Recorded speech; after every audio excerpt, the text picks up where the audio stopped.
You seem cool.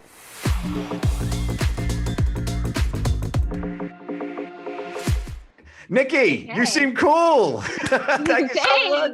Thanks. Thank you so much for joining me today. Here's what I love about you, okay? Hallmark movies are my jam. It's one of my dreams to be in a Hallmark film. I don't know why, but I really love that character that you did. It really hit with me. I'll have a black coffee. No snickerdoodle today, Gregory.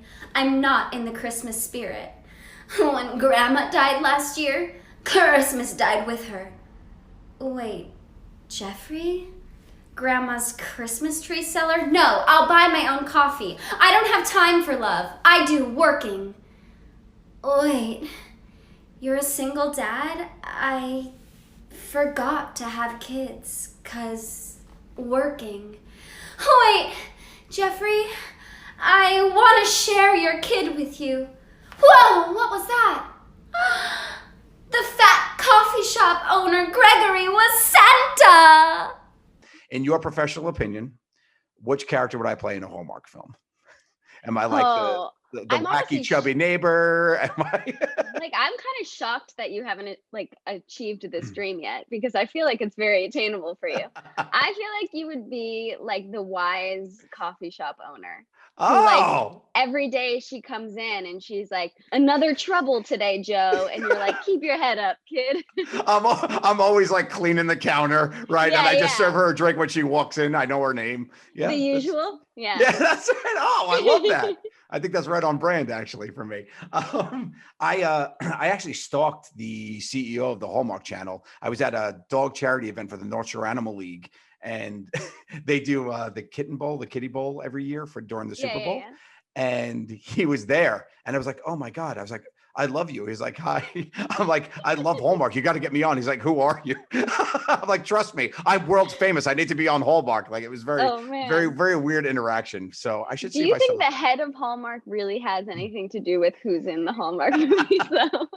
So I really just wanted to talk to you a little bit today about comedy because you're into comedy and you clearly love like character work, as do I. Like Hmm. I grew up a big fan of characters and, like In Living Color with Jim Carrey, just to see the character work he did on there and just watch his career was big for me and stuff. So I was wondering, as far as characters go, who was Hmm. some of your favorite characters either growing up or now? I mean, I watched a lot of Whose Line Is It Anyway? And, they would do obviously like just characters off the cuff. And then SNL. Um, I loved, I love like Kristen Wiig and Amy Poehler's like my favorite and all those gals. You Um, give off the Kristen wig Target lady vibe a little bit. The yeah. I mean as a compliment. I don't know if it came Yeah, off yeah, that way, yeah. but yeah. No, I don't know if I've watched her do that character so many times that it's like a part of me or that's just who I am.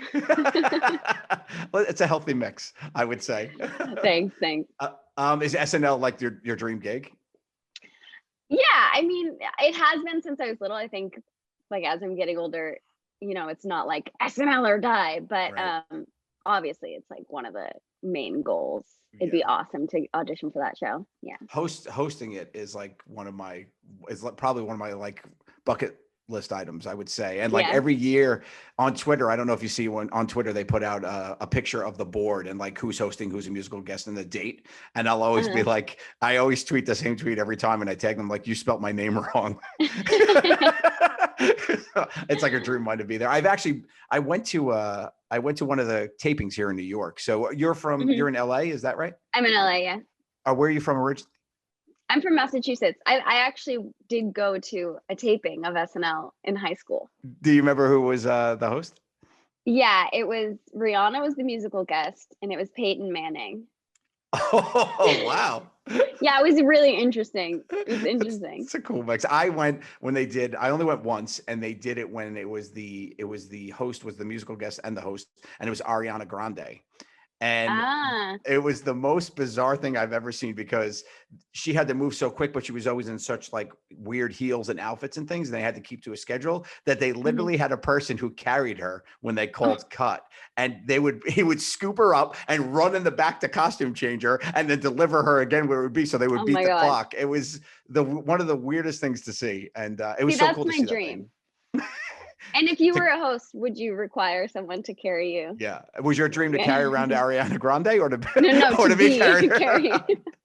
I think you and I should collab and I'll just carry you around wherever you want to go. That's perfect. Oh my God. I knew this would be worth it.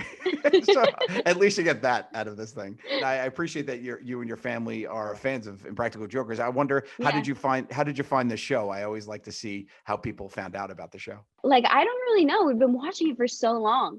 Every time I go home, like when we sit around as a family and watch TV, like me and my sister don't want to rewatch Bloodline. No one wants to watch golf. And everyone loves Impractical Jokers, and those are the only 3 shows my dad will watch. So we watch Impractical Jokers every night. Well, say hi to your dad. I'm honored to be in that lineup with him. I told them I was doing this, and they're like, "You're kidding!" Oh, that's so cool. Well, hello, family. This year's been crazy. Obviously, stuck at home and dealing with everything. And I wonder, like, because you've had the success on TikTok and social media. So I'm wondering if being at home this year and dealing with everything has changed your thoughts on where you might end up, like in entertainment. Have you, like, what do you feel like 2021 is going to look like for you and what your goals were?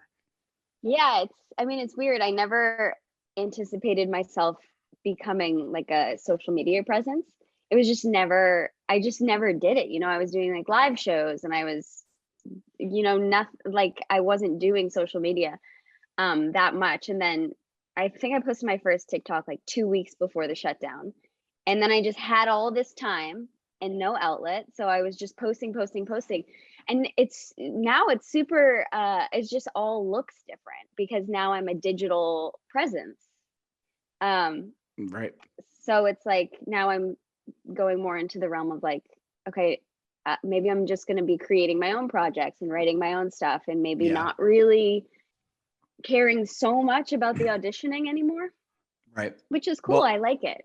You also make a hell of a catalog for yourself too, right? Because people could just basically see the scenes and things that you're able to do with the click of, and see what people respond to about you and why people love you. So that's what's really cool about this whole landscape now. For me, like I started back in the day with my comedy troupe. So I have an improv background as well. I started an improv, performing live improv with my group, the Tenderloins, in New York City. So we started when I'm really dating myself, but MySpace was a thing, right? So we started with our sketch comedy on MySpace, YouTube, and that whole thing. So just to see how the reach of digital changed like the whole landscape and the whole trajectory of a career was really, really cool. Like we've gotten, people in the business in Hollywood or LA weren't seeing our stuff because they weren't coming to our 50-person shows in downtown Manhattan. You know what I mean? So the exposure is definitely really cool, but also the empowerment to be able to create your own content. Like, how do you feel about, isn't that cool to not have to be like, try to impress somebody to make your own thing? You're just like, hey, this is what's going to be funny. Yeah. And I have been making my own content for years and years. It's just never been good. So You've made it. You've officially made it though. So I have been making my own content. It's just that no one's ever seen it. Right. So it feels really good to be making stuff that people are responding to now. Like I've tapped into something that works for people. And so that feels really cool to like be making this content and people are seeing it and responding to it. And there's something coming from it. I feel like the years and years and years of bad content weren't for nothing now. Because I was learning. Right. Gotcha there. Oh, all right. So now this is great. Let's get the juice here about this. So what is your because I have the same thing. Like I have a bunch of content that I was like, we made some bad stuff and it's, it's been out there, but like, what do you think is like one of your worst sketches that is out there that you don't want necessarily people to know that you made that's been out there? There's a bunch because for a while I was like, trying to do the YouTube thing, but I was kind of trying to do this blend of like I'm a YouTuber but also a comedian and writing sketches that were kind of like lists. I have this one sketch that I did that I put on YouTube. It was like a mom auditioning to be in Hamilton the musical, and it was like just me in my apartment, like dancing and singing and like in a wig.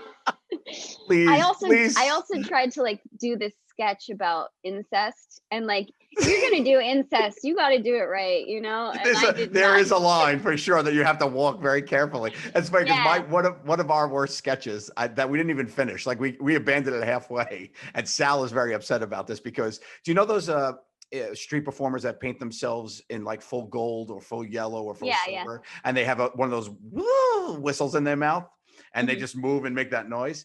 So we did a sketch where we painted Sal completely in silver. And it was a hot August day in Staten Island. We went to the boardwalk in Staten Island, and we gave him one of those whistles. And the sketch was that he was such an actor that took his art to heart that he would never break character. And we came and told him that his wife had just gotten in a tragic car accident, but he was in the middle of a show, so he wouldn't break character, and all he was doing was whistling. And we just kept giving him bad details about the accident, and he refused to break character. And then like he was sweating, and the silver paint was running, so it was just looked terrible that we literally just didn't finish it. It was like, all right, forget it, buddy. What? I love that idea though. We actually were just talking about to come back and just leave the first part because we have the footage and just finish it now because that was like 12 years ago. So that would be really funny to try. Just go to the exact same location. Yeah. People will be like, wait a second, that sign changed. That's weird. Like, so we talked about your content and now we talked about some of the worst, but what's some of the content that you're most proud of that you've done? What do you like something that you've made and you're like, oh, this is fun for me. I really enjoy it and I'm glad people are enjoying it. Is there something? Yeah, specific? I will. You know, I mean, I love the Hallmark character. I love her. She was my first. I'm developing that into like a full web series. So that's fun to like gonna take her out of TikTok and put her in long form. Are you writing a script or what's the? Yeah, I mean, I have 10 episodes written and not rewritten, but I'm working on like the first episode.